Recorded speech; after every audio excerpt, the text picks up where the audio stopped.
It says we have a thin hoop of mass m and radius r is released from rest at the top of a ramp of length L. As shown at right, the ramp makes an angle theta with respect to the horizontal tabletop, which the ramp is fixed. The tabletop is height h above the floor. Assume that the hoop rolls without slipping down the ramp across the table. Express all answers in terms of given quantities and fundamental constants. Now, one thing I think that they would actually give you, I think they sort of made a mistake here, is what is the rotational inertia of a hoop? It is actually mr squared, and that is going to become useful later on in this problem here. So, and that's on the back of the sheet that I gave you with all the rotational equations on it. So let's look at this first of all. We want to do one of these force diagrams here. So remember, it is important that we put where the force is acting. So what are the forces on this hoop right here? Well, one force is the force of gravity, obviously, and that acts straight down. And since it is a symmetric shape, the center of mass is going to be right in the middle, and so that is where it's as if all the gravity acts right there. So then you've got another force, which is the normal force, and so that is going to act perpendicular to the surface, so I will label that the normal force. Now, neither one of these forces cause it to rotate. Why not? Well, remember what the equation for torque is. Torque is equal to the force times the lever arm times the sine of the angle between the two. Well, the force of gravity has no lever arm. It's acting right at the point of rotation, so the force of gravity cannot cause a torque here. Why doesn't the normal force cause it to spin? Well, that's because of the angle. It's acting at 0 degrees here to the point of rotation, the plane of rotation. And so sine of 0 is 0, so the normal force can't cause it to rotate. So what is causing it to rotate? Well, as it tries to slip down the surface, slide down the surface, the friction there will push back, so there is a force of friction back there. This does have a lever arm. This is at 90 degrees, so this force will cause a torque and will cause it to rotate there. So now we've got one of these energy bar charts here. They say the hoop Earth system, and so we want to include that. So in the beginning, it is clearly 1, 2, 3, 4, 5, 6. I'm just going to arbitrarily draw it like that. It's all in the form of gravitational potential energy. As it rolls down, the key here is some of it is kinetic, and some of it here is going to become rotational. So you should give it some rotational kinetic energy, and you should give it some translational kinetic energy. So in other words, it is going to the side, and it is rotating at the same time. These two together should add up to the height of that one. Now, how do you split it out? That's not super obvious. It has to do with the rotational inertia. So I'll show that here in just a moment.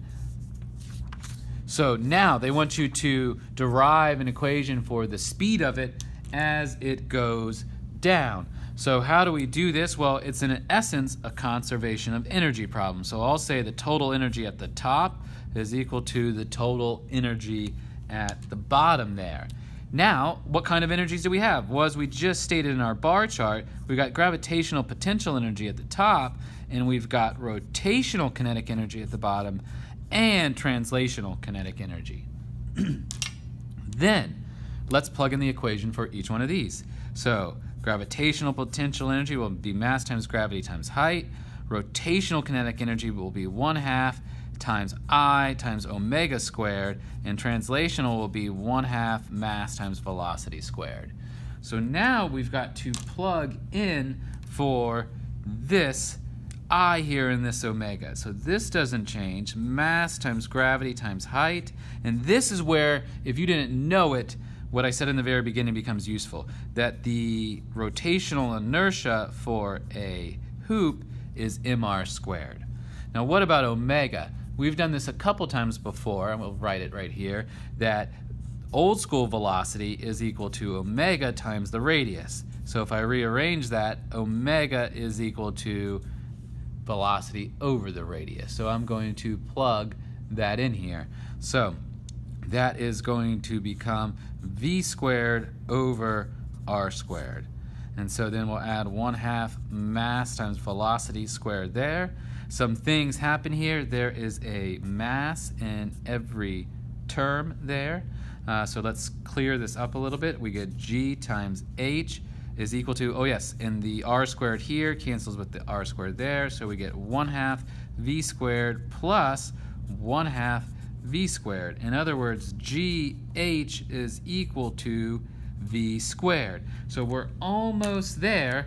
So velocity is equal to the square root of g times h. But let's look back to our picture here for a second, because h, in terms of what we're talking about here, is this is little h. So how do we get that? Use some trig. Since that's the opposite side, that is L sine of theta, is actually the height from the ramp to the tabletop. So that's what's got to go in here, and that is the speed that the disc is going when it gets to the tabletop. Then the disc is going to launch off of the side here. So it's going to reach with that speed and launch off. So that's the next question. What is the distance d it will land from the edge of the table? This is a horizontal projectile problem. So I'm going to go real fast through this because we've seen this before. If we use our third equation here, we can say that the y displacement is the initial y velocity times time plus 1/2 at squared. There is no initial y velocity. The a is g. So if we rearrange this, we get 2 times the vertical displacement, and they do give us a letter for that. It was capital H over g. So that is the time to fall. And then we need to say, well, what's the distance we'll go? Well, it is our x velocity times the time. Remember, our x velocity for a horizontal projectile doesn't change. This x they are actually calling d. This horizontal velocity is what we just solved for. So it is GL sine of theta there. And then the time we just found here, what it is for all horizontal projectiles, 2h over g, also under the radical. Since both of these g's are under the radical, I can cancel them out. And let me clean this up a bit. And I get the square root of, I'm going to put all my constants up front, 2hl sine of theta there. So finally, what is the distance it would go if instead you had a disk instead of a hoop? Well, a disk has a moment of inertia of 1/2 mr squared. So it is easier to rotate. Less of the energy will go into the rotational kinetic energy. It will be going faster. So another way to think about it is this is the proportion of the energy, this constant out here in front, that will become rotational. So the moment of inertia here means that we'll only have half the rotational kinetic energy that we have translational. Whereas before it was just mr squared, so they were equal to each other. So that means more of the energy is in translational, and that means it will go a greater distance to the side.